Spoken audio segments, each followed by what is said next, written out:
And I'm talking with my mute button on because I'm awesome. I'm the Data Lord. I'm tired and sick, apparently. But I'm glad you're here with me. Good morning. What's up, everybody? If you would, just say what's up in the chat just so everyone can, connect. And this is Crypto and Coffee, where we drink coffee and talk about crypto. We're just going over the news and discussing price action and where things might end up going. I appreciate everyone flaming me. It's hilarious. Man, yeah, you know how like my camera was glitching out for a while? So I was trying to address that. Apparently, it was my USB bus on my motherboard that was uh, spazzing out, unless it just did it again, in which case it's another problem. So that sucks. But yeah, what's up, Christian? What's up, William? What's up, Codebug? What's up, Jonathan? What's up, Out of the Box? Thanks for joining this morning. Yeah, dude. So we're actually working on a sponsorship right now, but I've been using Trade Coffee for the last probably half a year. And what I love about Trade Coffee as a company is these guys will basically get you to list out what your flavor profiles are, like what types of coffee you like. Do you like, you know, citrus notes? Do you like berry notes, coffee, chocolate, bitter, whatever it might be? You kind of like let them in on what you're interested in having in your coffee, and they're connected with a ton of micro roasters, and they're all over the United States. And what they'll do is they'll send you a curated group of micro roasts from around the United States. You try them out and you can actually vote on them and say, hey, this one was good, send way more of that. This one was not what I was looking for. So what I have today is actually something called Monkey Bite. It's actually out of Denver, so I'm in Colorado too. But yeah, it's good. It's got a lot of depth to it. There's kind of like a caramel and walnut kind of a back to it. It's a medium roast. So to you. But yeah, we'll have affiliate links for that if anyone's interested in having some curated coffee too.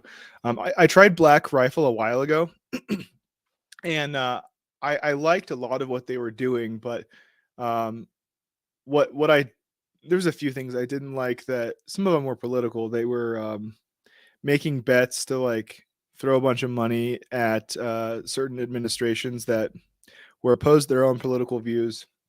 I thought that was a little haphazardous. And then the other part was I don't think their coffee's that good. It's just maybe it's gotten better, but I've tried it and it tastes like decent drip coffee. But I mean, I could probably go to Caribou Coffee and get something I like more. So so no disrespect to Black Rifle Coffee. That's my spiel with them. But back to the cryptos. Back to the cryptos. So we have Bitcoin, right? And everyone's kind of wondering, like, yo, we're hitting like 24K. Why is that? Well, after we had this ridiculous, 70K almost all-time high, we retraced, and that's normal. But we kind of found a bottom we banged on right around 17K and came back up.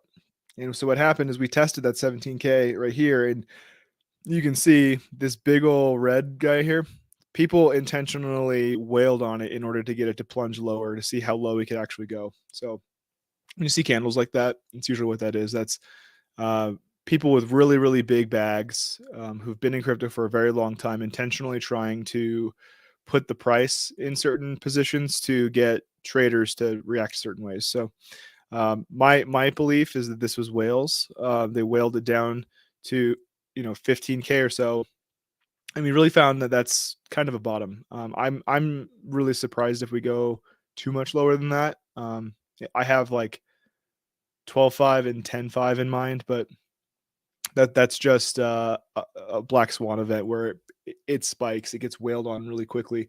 I don't think it stays there long. If that happens, it'll be like this, where it was like one day down, one day up. Like that's, we're done.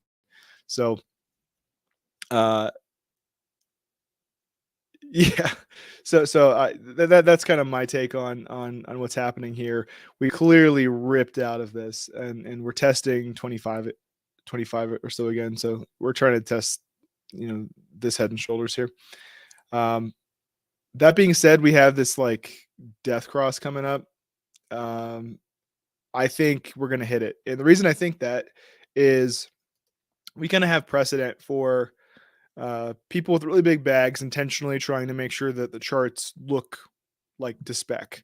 And so, like, traders are going to respond to whatever confirmations they see in the charts. And a lot of whales know that. So I think they're going to actually confirm it. I think they're going to confirm the death cross, see how low we can actually retrace to so they can buy back in and actually have some like clear trajectory. If my freaking video is still spazzing out, it's like a power issue. Come on. Come on. Well, anyways, looking at the rest of the market, though, we don't have too much exciting going on. This is CoinGecko. Looks like it's a pretty flat day. Polygon's ripping. That's sick. 11% on Polygon in the last week. That's great. Polygon Matic, if you're not paying attention to it, you should be. Reason being, Polygon was specifically made to overcome weaknesses on Ethereum, and I've done a lot of R&D around Polygon, and it's impressive. It's fast, it's cheap, it's a great experience, it's well documented. That's kind of everything that an engineer would want to see out of a platform that expands the the baseline of Ethereum. So like CryptoKitties, if everyone remembers that, there was this like basically as soon as ERC20 tokens came out, people were like, yo, NFTs exist. I'm sorry, ERC 721s. As soon as CryptoKitties popped up, it was basically like collectible cats that had different specs. They clogged the Ethereum network so badly that it had no idea how to get out. And so like doing basic things on Ethereum was just super expensive. So out of that, we saw Polygon kind of pop up to solve that problem and make sure that Ethereum doesn't get that level of congestion ever again. So, yeah, I have very mixed feelings on Ethereum. I think Ethereum is an incredible test bed. It's an incredible place to have really technical people push a lot of money into the space for R&D. And so I think that Ethereum should be given that credit. But as far as a store of value, Bitcoin's where I'm storing my value. So not financial advice, but that's my perspective on it. So let's get into some news talking about, mining companies and investments here. So MicroStrategy, their stock rocketed by 100% in 2023 as firm buys 8,800 BTC. That's congratulations, so when it was crashing, they were buying the dip is what this is saying. So enterprise business intelligence software vendor MicroStrategy purchased over 8,800 Bitcoin during the massive plunge. Let me zoom in on this. During the massive plunge the cryptocurrency market suffered in 2022, whereas its stock more than doubled since the year's turn, a new report has shown. As it happens, MicroStrategy bought 8,813 Bitcoin during the cryptocurrency crash, taking a 1.28 billion impairment loss for 2022 and reporting a revenue of 132.6 million for the year's fourth quarter, but also a net loss of 250 million, according to the company's financial results published on February 2nd. Taking into account the report, the BTC purchased during the dip at the press time was worth more than 200 million, adds up to a total of 132,500 Bitcoin bought by the company as of December 31st at average price of $30,000, which means MicroStrategy spent 3.9 million on its Bitcoin purchases. Commenting on these results, Andrew Kang, not Yang. We may consider pursuing additional transactions that may take advantage of the volatility in Bitcoin price or other market dislocations that are consistent with our long-term Bitcoin strategy. Our corporate strategy and conviction in acquiring, holding, and growing our Bitcoin position for the long term remain unchanged. So, what's happening here? Well, companies are taking strategic losses. They know there's patterns within the cryptocurrency market, and they want to play to those strengths, right? They know we've had some confirmation that, like, look, it's going down. It's probably going to keep going down. That's cool. Like, we can pick that up, take some L's on our profit and loss sheet for the year, and then in the following year, we know this is more than likely to really crank up. So yeah, William, I totally, you're right, dude. MicroStrategy is not worried about short term, just accumulation clearly, and I've observed quite a few companies kind of playing this kind of hand. They're focused on, like, okay, Bitcoin's kind of shown us some patterns. We know every 4 years there's a halving where the introduction of supply of Bitcoin gets cut in half. So if we know that to be true, we have some, like, parameters that we can make educated assumptions based on. And so yeah, that's definitely what's happening. Yeah, William, that's funny. CryptoKitties made a huge hairball in Ethereum's throat. It's exactly that, though. Like, it it's poetic justice, though, that, like, why is Ethereum so slow? A bunch of cats clogged it. Like, people can actually say that. And it's people who aren't privy to CryptoKitties are just like, what the hell are you talking about? That's funny to me. I appreciate events like that, but yeah. So MicroStrategy is. I wanted to finish the last bit of that. As Finbold reports, in August 22, MicroStrategy had by that time outperformed 97% of the S&P 500 stock since adopting its Bitcoin hodling strategy in 2020, despite the firm's revenues dwindling in 2022 under the influence of crypto market meltdown. It is important to note that its recent stock price growth follows the company's plans for release of the applications and solutions powered by, this is the juicy, powered by the Bitcoin Lightning Network in 2023. So apparently MicroStrategy is releasing applications and solutions on Bitcoin Lightning Network. That's why they're bullish on it.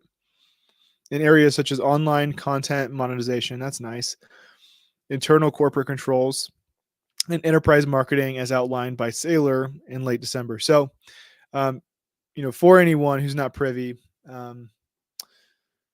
Lightning Network is a sidechain of Bitcoin. And so what it will do is give you a live payment. So it's always paying you by the second.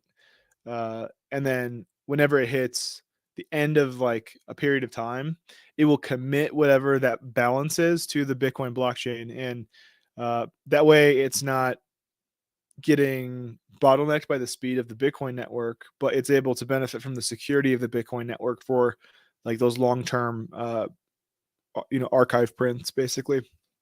So I think that that's really forward thinking from Saylor and MicroStrategy. So coughing is fun. So the block reports, decentralized exchange Orion protocol got hacked. Oof, 3 million. So let's read. The Orion, goodness, freaking I get, like, congested, like, right in my like upper chest whenever I get sick. So that's kind of what I'm dealing with right now. In case you're wondering, is Data Lord okay? Kind of. Talked to my doctor today. So Orion Protocol, a lesser-known decentralized exchange platform, suffered a major security hack on Thursday. An attacker made off with a total of $3 million in project assets locked in its smart contracts on Ethereum and BNB chain. The exploit was carried out using a re-entrancy technique security firm PeckShield found. So we will look at that. Re-entrancy vulnerability in a smart contract happens when an attacker repeatedly calls a function and extracts assets from it before the contract updates its internal state. Oh, okay. So it's kind of like a memory buffer overflow. Like, a lot of video games do this, where if you spam inputs, like on a TASBot or something, you can get the system to basically fill up all of its available spots, and then it'll overflow into some bus it shouldn't have been able to, and you're able to write data where it's not supposed to be. And so it sounds like that's kind of the similar technique what they're doing here. They're spamming it with inputs. The vulnerability can result from a bug in the smart contract or from insufficient security measures. The Orion Protocol team acknowledged the hack and temporarily paused its deposit function. Orion Protocol CEO Alexei Koloskov claimed that users didn't lose any funds, only the company's funds were taken. We want to reassure our users that no user experienced any loss during the incident. So Koloskov added that the vulnerability may have been introduced due to the development team's use of third-party software libraries. Ugh, that happens too much. We're going to talk about that. To write the smart contracts. So going forward, Koloskov added that the team will rely only on in-house developers to write their contracts. So we got some stuff to talk about here. So this happens too freaking often. People need to stop being lazy with their code. I like, look, if you go on GitHub and you grab somebody's code and you fork it and you tweak a few bits and bobs here, that's fine if it's not a production environment that's backing millions of dollars, right? Like if it's backing millions of dollars, if there's one exploit, people know you forked that repository. A lot of times forking repositories is public on GitHub too, by the way, in GitLab. And so if I can see, oh, you forked that, and I know that I was able to pwn the parent repository, well, looks like everyone who forked it probably didn't fix that exploit as well, and I can probably pwn them too. So this happens so often, and this is like just a lack of operational security. This is a lack of like wider perspective. This is kind of a lazy approach, and I get it when you're trying to move quick, because just some firsthand perspective. When you are in this like crypto developer space, there's a lot of people who are like, look, I only have so much money to pay developers, and we have a short timeline before we're out of money. Can we just focus on developing this and get this out as quick as possible? So that pressure is weighing on the developers. And then the developers have to just kind of like rush and figure out how to just make 1 and 1 equal 2. And a lot of times they'll copy these repos as a kind of a shortcut to make their time. They do hit their time frame and they get paid. But I think what these companies paying these developers are not privy to is just like, you're incentivizing people to take shortcuts. Don't do that.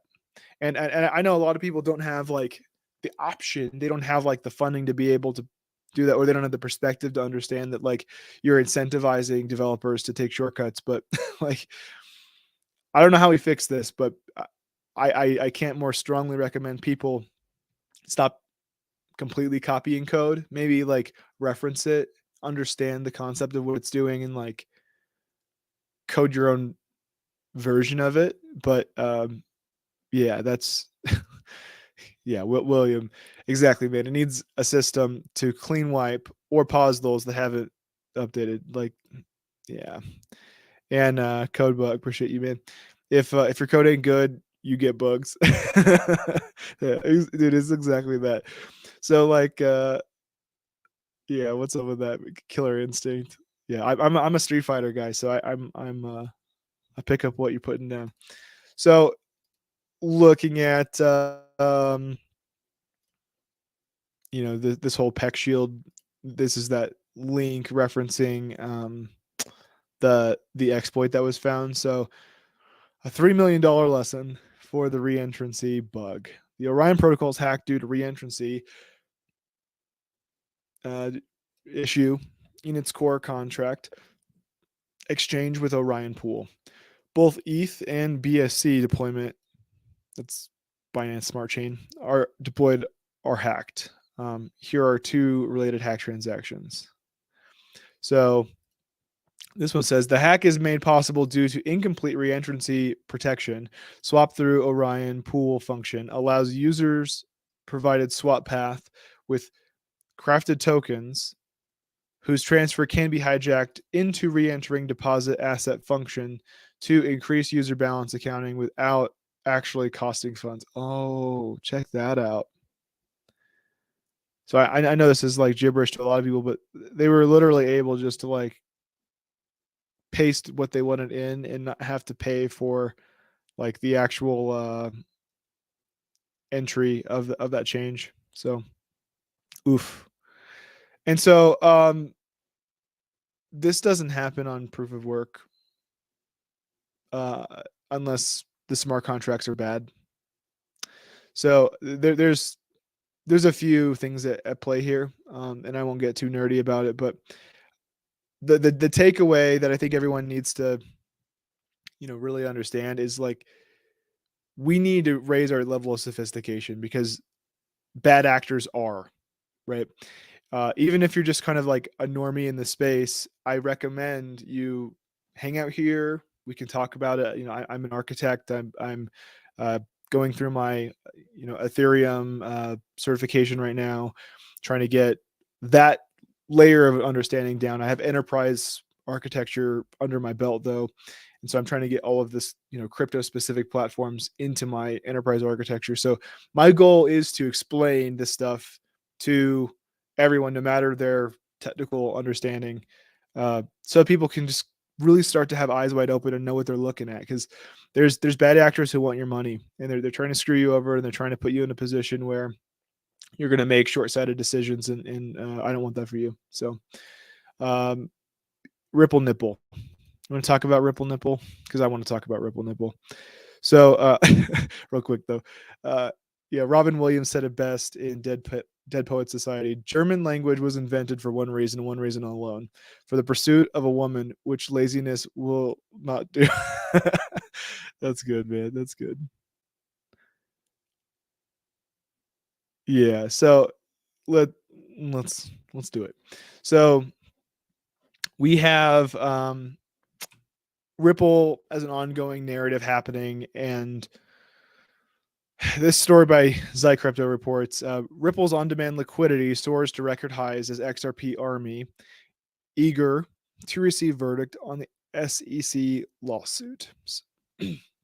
So, approximately 18 billion worth of transactions were processed through Ripple's on-demand liquidity in 2022, making up 60% of the nearly 30 billion in volume transacted on the network since RippleNet was launched. The US-based blockchain for excuse me, revealed that this information in its Q4 2022 market report shared this week. As per the report, the firm reduced its total XRP sales and purchases in Q4 to 226.31 million from 310.68 million in the previous quarter. However, it is essential to note that Ripple only sells XRP in connection with ODL transactions. So on demand liquidity, that's what this stands for. On demand liquidity, a flagship crypto powered payment solution for Ripple. I'm going to pause for a second. So, a lot of people confuse XRP and Ripple. There's good reason for why they confuse them because uh, typically when there's a ticker like BTC, it stands for Bitcoin, right? Well, that's not Ripple's case. So XRP is the um, the decentralized, possibly distributed, in my opinion, system where there's cryptocurrencies moving around really quickly. The same people who made that made a company called Ripple. And those same people, because they own both things, they set 80% of the total amount of XRP to the company Ripple. And so the company Ripple holds 80% of the entire, you know, supply of XRP. And XRP loses uh, volume over time. So as it's used, there's like a fraction that's burned basically. It is no longer available to be transacted. So there's some token economics here I'm concerned about. I'm concerned about it because like if I have 80% of let's call it I have 80% of the corn in the world, right? And you have 20% amongst the lay people. Well, they're using that corn, and over time they only have like 12% rolling around in supply. Well, I still have 80, and so I can kind of put you in a position where I can wail on you and do whatever I want. It's a very centralized approach.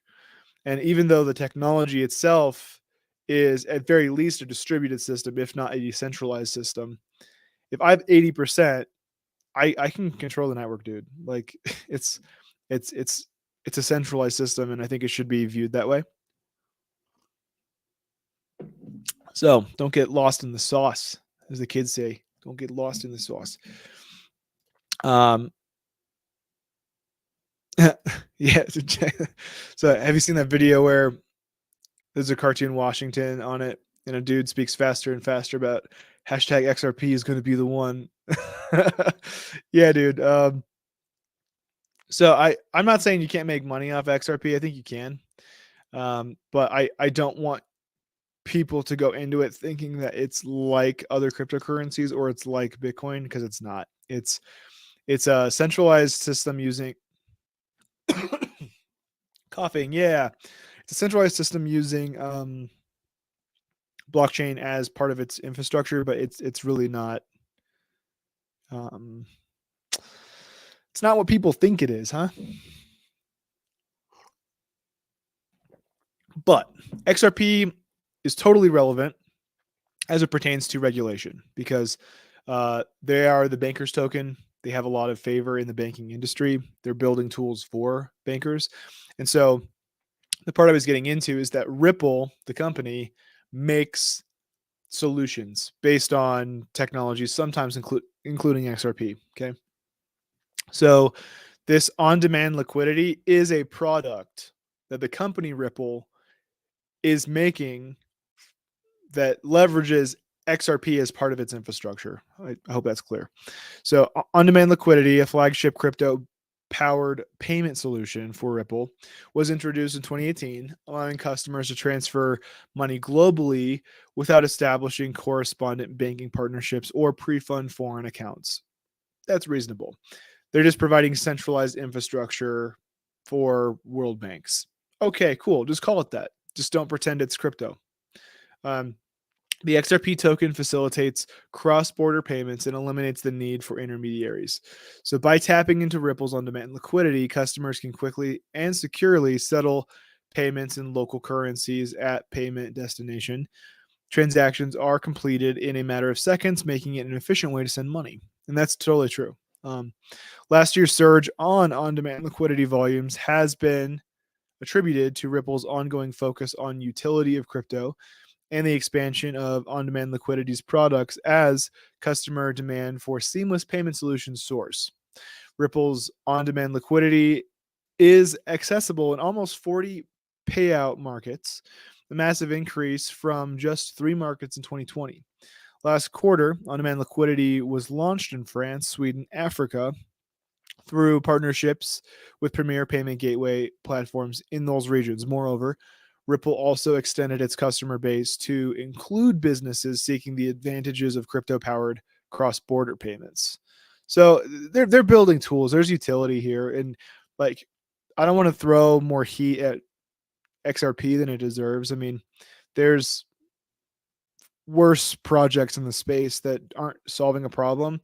I don't like how Ripple is solving this problem, but I do appreciate that they are helping bridge like the banking industry with crypto, because like I can tell you in the past I've gone to local banks and asked for like business loans, even though I had proof that my mining operations, for example, are profitable and I have knowns. They still wouldn't touch me with a 10-foot pole, because I think the banks kind of know, they have this like view of like, oh well, what we currently do doesn't matter if crypto gets adopted, and so they're totally opposed to crypto, um, and until they start kind of getting their eyes opened of like, oh, this is going to happen whether we stand in the way or not. So maybe we just have to offer different products. So it's my view that the banking industry is going to become more like the loan industry.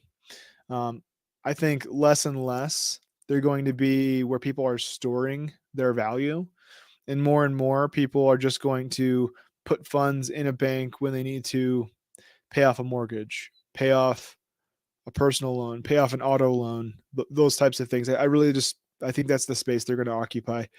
Um, I don't know how long it will take before they get to that point. My guess is it'll be like 20 years, but it's still going to keep happening. And so, like, credit where credit is due, Ripple is bridging that. They're getting these bankers to start talking to where they don't hear crypto and scream, in pterodactyl speech. So that's good. Yeah, yeah. It's way too centralized, personally. And then yeah, XRPL can issue CBDCs kind of like IOUs. Yeah, that's my understanding too. And I'm not for CBDCs. I think they're a bad idea because, like, all you're doing is introducing fiat problems into crypto. Like, crypto was created to solve fiat problems. Don't like don't like fold the problem back in after you solved it. But people are gonna do it. And so just know what you're looking at. And then yeah, look at all the US politicians and major bankers that have quit their jobs and jumped into crypto. Yeah, it's like over 200 in the last 9 months. Well, it's not just that, but also just the way so many companies handled COVID proved to companies, or proved to employees, like, these companies don't have my back. Like, they're going to do whatever they need to do just to meet regulation, and they don't actually have principles to stand on. And I'm not for or against anyone's personal medical decisions. That's between you and your doctor. But um, as far as like a company telling you what you have to do one way or the other, that I'm not cool with that. That's unconstitutional. But anyways, I have ADHD. Let's keep reading. Notably, the growth of Ripple's on-demand liquidity comes despite prolonged crypto winter that has XRP plunged roughly 89% since tapping an all-time high of $3.84. Wow, $3.84 in April 21, with about 65% of the decline happening in 2022 alone. So XRP's prices also suffered on the back of the ongoing security legal battle between the U.S. Security Exchange Commission and Ripple Nipple. Nevertheless, with the case now fully briefed, the community has been expecting a favorable ruling before the year's end, accumulating the asset in record numbers and helping keep its market cap buoyed in the 6th position. At press time, Ripple was trading at 41 cents a pop. Sorry, XRP. I said Ripple. After a 3.35% increase in the last 24 hours. So, what should you take away from that? You should take away that people are getting more bullish. They're thinking that it's looking good and it's looking clear. I don't know if it will be, but a lot of people have confidence in where this is going, at very least as a precursor to the SEC actually putting their foot down and giving the crypto space some guidance. Like, we're choking over here, and like there's so many other articles kind of talking about this topic. And yeah, dude. Yeah, if you can't beat the banks, get alongside them. And I think that's the approach, truly. I think no matter what we're doing in crypto and Web3, I think we need to learn to play nice with existing systems. There's no reason to create more enemies than we need to. Some people aren't going to like what we're doing because we're not playing their game, but I think we should still be good neighbors. That's my view. Um, it never hurts to be a good neighbor. And, my perspective on this is we should be building a way of life that doesn't require the mainstream way of life, but we should be kind and accommodating to the mainstream. I really think that that's the approach. Uh, that way we're not reliant on them. We have self-custody. We have a community of people who also believe in self-custody, and we can do business with them if things get too rigid. But we're also not going to go out of our way to be rude to other people and make enemies. So what's up? Yeah. Gleefully build it out thinking we're building freedom, yet plot twist, we're just forging our own chains. No pun intended. Yeah, dude, I'm exactly thinking that same thing. Like, we just have to be careful. We have to be really careful with what we're doing, because Like blockchain can be secure if it's decentralized. Blockchain can be a hellscape if it's centralized. If we adopt a centralized system, all we did is we just kinged somebody else and said, uh, "Yes, master." And I don't want to see people put in that position, especially after we worked so hard to get to where we are today. So let's not play those games. Let's really understand this technology and the architecture, and put our money in places that are aligned with our principles. I think that's really important for everyone. This gets into like, where do you buy your food from? Where do you buy your clothing from? Like, do you intentionally prioritize companies that are aligned with your values, or companies that see you as expendable? I think that you're on the right track here, William. Gundy, what's up, brother? Gundy's an OG. If no one knows Gundy, meet Gundy. And what's up, Crypto Scout? Good morning, brother. So more Ripple nipple. Let's talk about it. So Ripple says it's more confident than ever ahead of highly anticipated SEC XRP ruling. So this one is saying Ripple's issuing an update on the lawsuit filed by the U.S. Securities Exchange Commission, alleging that the payment company sold XRP. They did as as an unregistered security. They did. No, they totally did. In its 2022 fourth quarter report, Ripple says it expects a ruling this year and is more confident than ever ahead of the judgment to be made.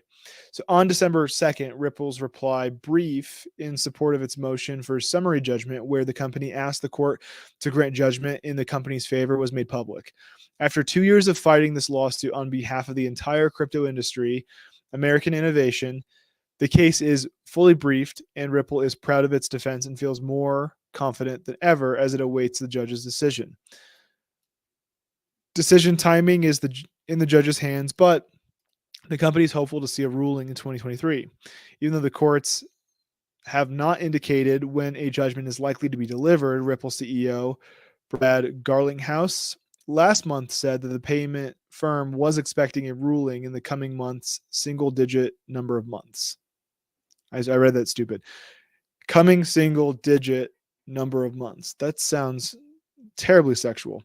On the possibility of Ripple researching a settlement with the SEC, Garlinghouse said, the only way Ripple would settle, and I've said this at the very beginning, the only way we would settle is if there's clarity that XRP is not a security on a go-forward basis. Yeah, well, we'll see.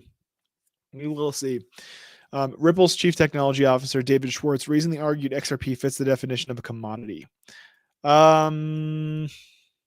Maybe. Oh my goodness. Yeah. Legacy knows it's too late. Remember what Gandhi said when they ignored and laughed, and then they fight, then we win. No, dude, it's that we got to be. We really do have to be peaceful. I mean, there's like so many biblical principles about this. Like, blessed are the peacemakers, for they'll be called sons of God. It's that principle though. We need to be peacemaking. We need to be level-headed and intelligent and able to communicate our values and what we're standing on. And I think reasonable people will hear that, and unreasonable people, you're not going to win them over anyway. So, yeah, too late for them to 51% BTC. Dude, it is like BTC is so rock solid. People have no clue how different it is from the rest of the space. And even if they did, we'd be rich and transfer the wealth to another coin. Dude, I held that same position. So yeah, appreciate the input here. So, okay. So Bitcoin miners, we talk about the miners. It's not a major problem. It's a minor problem. So Bitcoin miners could soon stop selling. Coffee time. Hold on. So Bitcoin miners could soon stop selling, helping prices jump higher. So I personally have insight into this. This is happening. There's a ton of Bitcoin mining ops that were a little too bullish. They didn't think how low the bear market could go or how long it could go for. And they bought too high, and it's different if you're buying coins and holding than if you're buying equipment and operating. Like if you're buying equipment and operating, that's expensive. And at some point you don't have money to keep the lights on and you have to sell your equipment because um, you can't pay the bankers the lease for the building, stuff like that. So it's not the same. That's why like HODL doesn't exactly apply to a Bitcoin mining operation. It's kind of a different beast. So respect your local miners, right? So let's read. Bitcoin miners have seen some relief recently, as indicated by the recent movement of the Puel multiple. After 191 days of struggling, this on-chain metric has finally seen a much-needed rally, bringing positive news for the crypto mining industry. The Puel multiple is a key metric used to assess the state of the Bitcoin mining industry.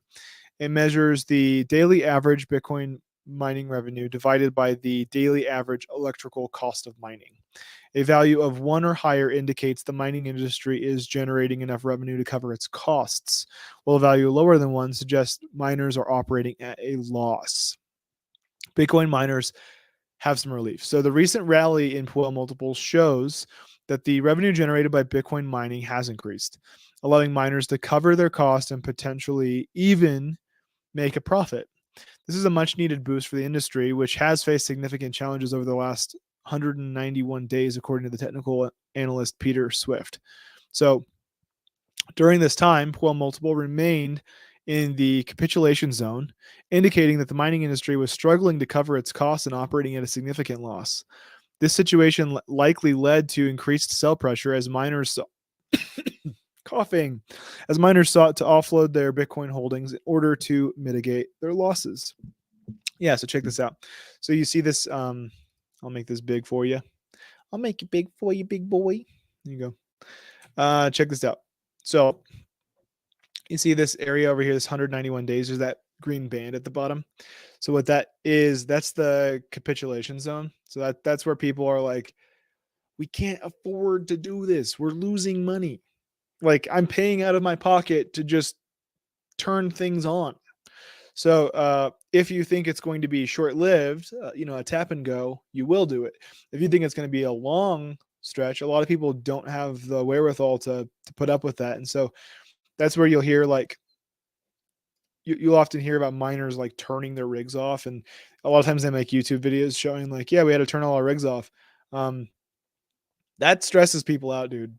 Like that's I've had to do that a few times, and man, it's such a kick in the nuts. Is really what it is. Like I remember when Ethereum went proof of stake, I had this really like sad walkthrough where I had to just salute each one of my rigs and just power them off, knowing like, well, if ETH is going down, I doubt other altcoins right now are going to be able to hold any water, and so we just had to pivot. And so that I focused on building more things of like proof of stake, moving a lot of my money and attention there.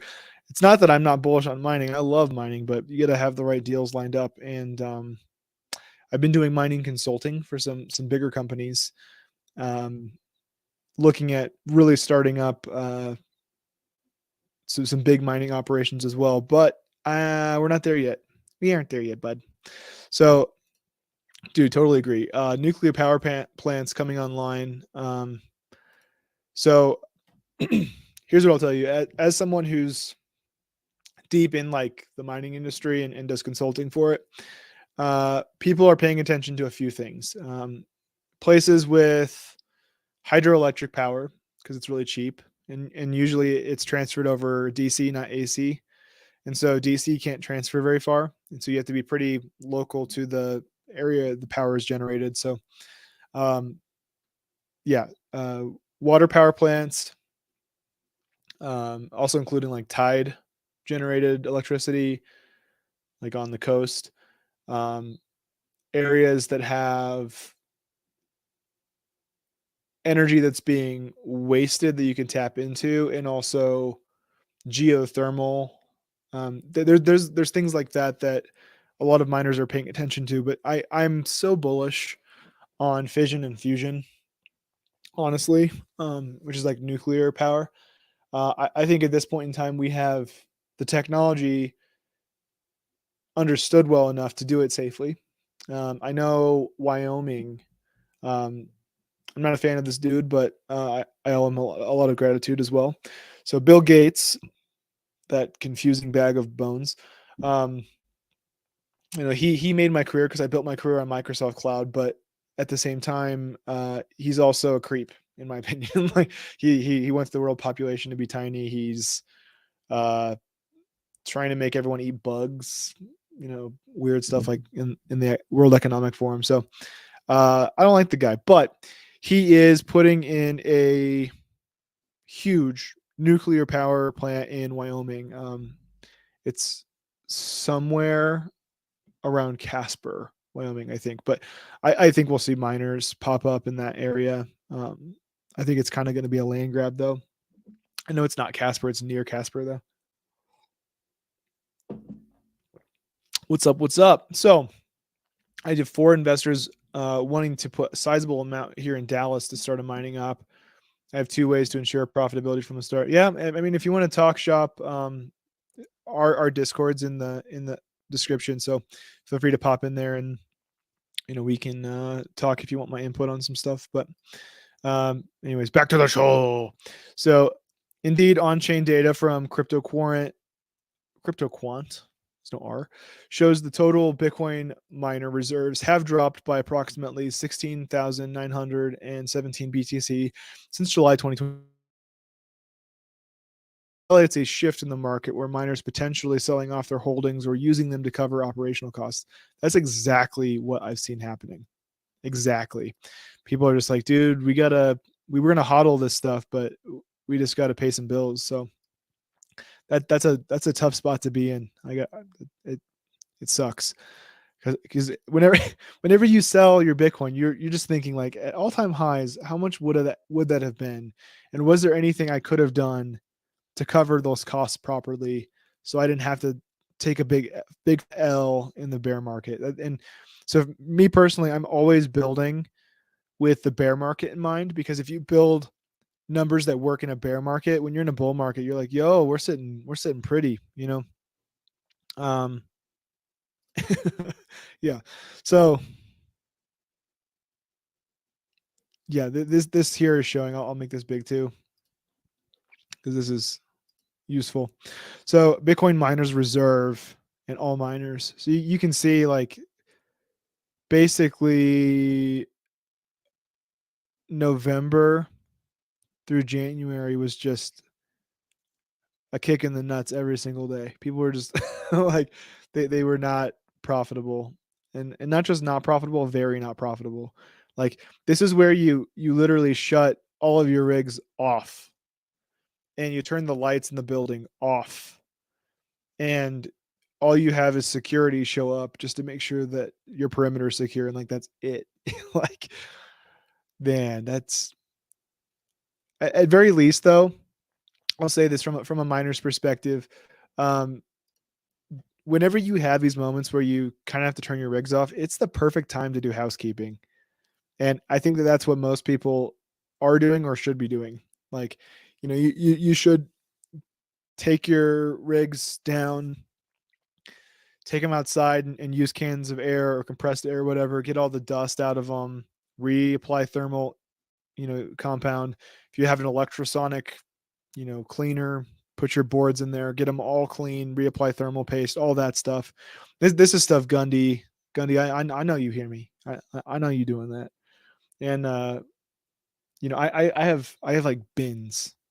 I have so many bins of like GPUs that I'm just cleaning and replacing fans on and all of that. Because I know at some point, I don't mind Bitcoin with my GPUs, but I know at some point GPU mining is going to be profitable again, and I'm just going to have a bunch of hardware and I'll be able to get it online like that. And it's already clean and ready to go. Get your engine started, that kind of thing. So yeah, how does a major mining app like Genesis F themselves over so bad that when they seem to be headed to be an MS household name, dude, yeah, I don't think that they're gonna completely disappear, but we've learned a lot of things. I'll say that we've learned things, haven't we, kids?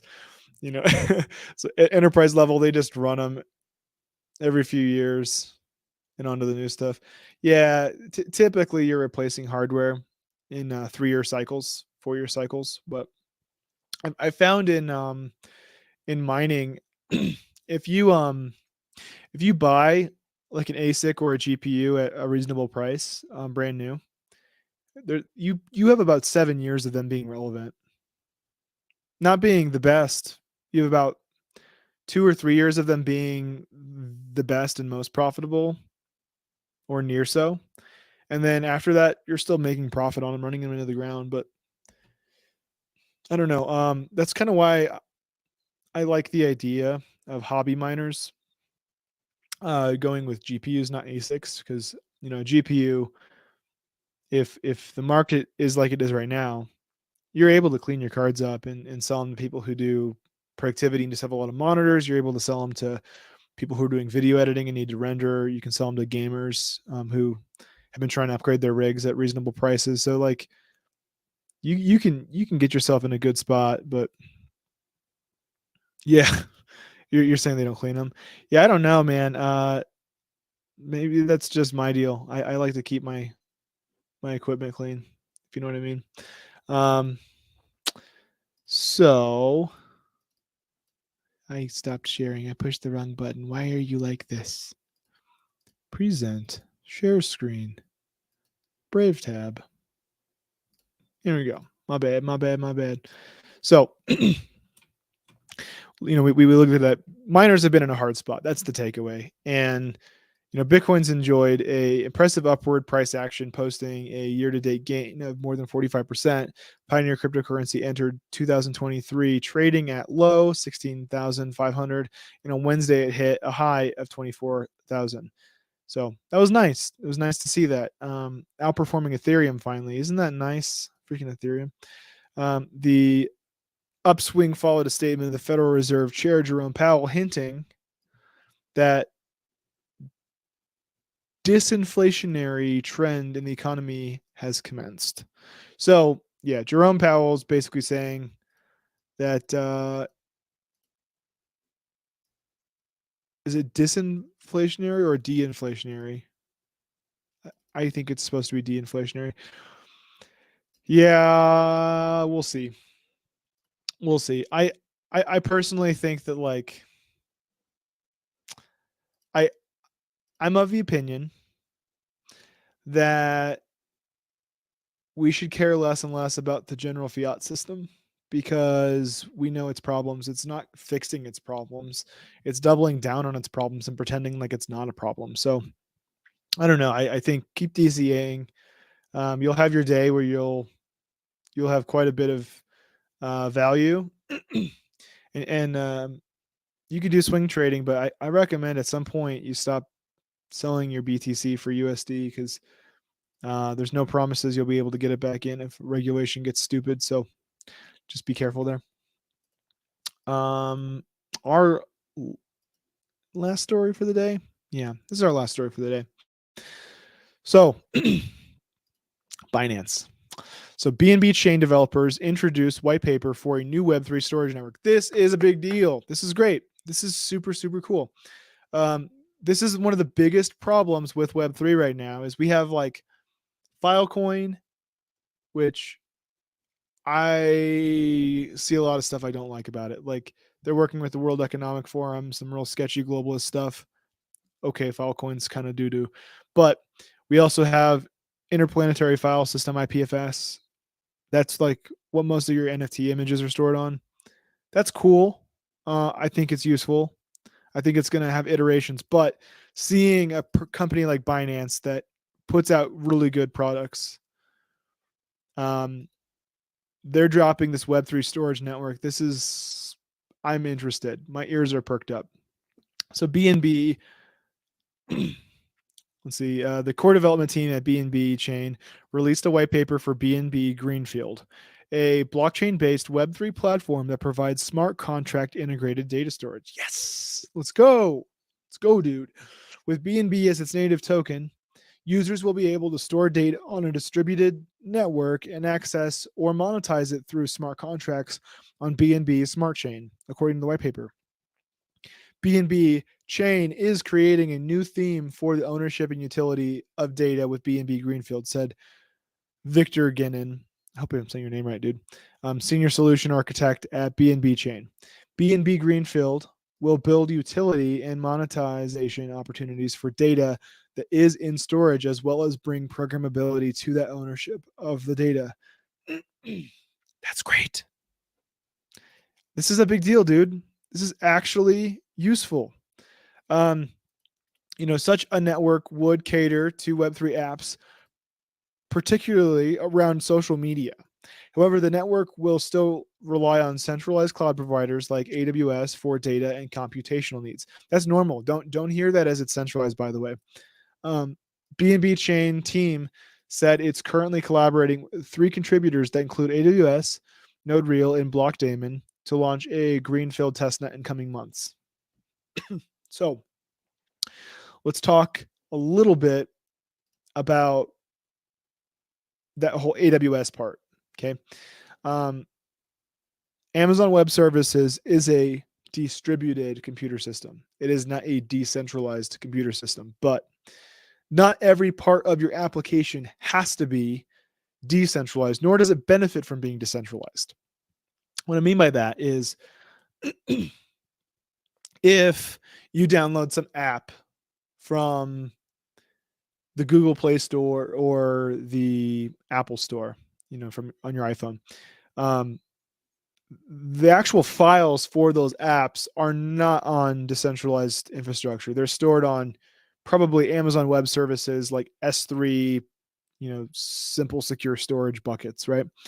And that's fine. You're getting your file from that and you're opening the file. But the part that is important is your specific value on that network needs to be on blockchain. You need to be holding private keys of the unique information that applies to you on that network. Of course, the company could completely rug pull the necessary infrastructure to support the application your value is stored on. So I think that needs to be understood, but that's just where we are in technology. We aren't really at the point yet where we have completely decentralized CPU and GPU and RAM. It's really hard to get that level of distributed and decentralization. So I think we're moving in the right direction, and we need to constantly be thinking, how can we give people more control over their own matters? What I think is going to happen, and what pretty much everyone here at DCTV, what we think is going to happen, is everyone's going to have nodes at some point. We're going to have a node economy. Everyone is going to have their own hardware that's contributing somewhat to the network, and everyone benefits from, basically the collective supercomputer we build. I think that's going to happen. The technology is not there yet. And so I'm personally learning all the different trades necessary to be able to size something up like that and work with other engineers to build something in that direction. There's a lot to it. It is not simple. It's probably going to be the crown jewel of my entire life's career. It's probably going to be something that big. It's not small. It's ridiculous to undertake this. So when you hear parts of these systems are on AWS, just ask what parts, right? If some of the system is on AWS, but not all of the systems on AWS, then AWS can't totally rug pull. So like this is where I get into like Ethereum, and I'll end with this idea, with this thought here. Like Ethereum went from proof of work, which was very decentralized, to proof of stake, which is more distributed than it is decentralized. And what I mean by that is the majority of people have their Ethereum nodes in Amazon Web Services. So technically, if Amazon Web Services were to go postal on Ethereum, they could do so. If they were to try to coordinate an attack, just hypothetically and conceptually, they could take over the nodes.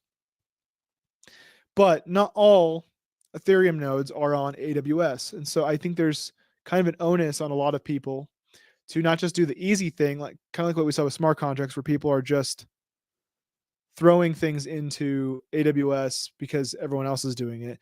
I think it's important for some people to be using like different clouds, like Rumble's cloud, maybe, or some people, if they have data center infrastructure, maybe they themselves support, some nodes that they're hosting. And I think we need to focus on actually trying to regain at least 51% of the network in various positions. So less than 51% is in AWS. I know that's a lofty goal, but I think people should value the network so much they try to put it in that kind of position. And yeah, Gundy, you were talking about kind of like folding. Yeah, folding, just in case people are wondering, you used to be able to do this on your PlayStation 3. You could basically run a program on your PlayStation 3 and other computers too that would contribute compute power to a network that was doing protein folding, that was able to help try to solve certain types of cancer research, things like that. So we're moving in that direction of just highly distributed systems, and people are going to be financially incentivized to do so. That's kind of what I'm envisioning. And we've had some other networks try this, like I think Hollow tried this, but the problem is computer hardware is growing and evolving so quickly that I just I don't want to see it be a huge arms race for who can get the most hardware. So I don't know.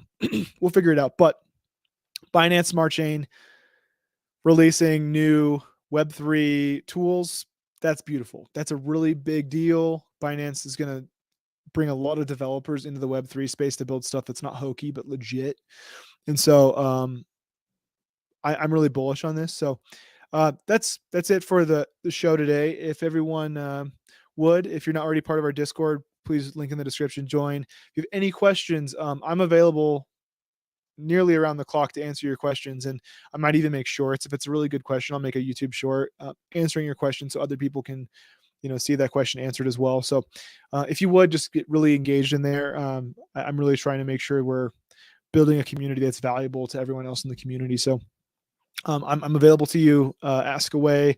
Let's hang out together and be a community. So I'm the Data Lord. Thank you for joining me for Crypto and Coffee. Happy Friday. Hope your weekend's great. And until Monday, keep calm and hodl on.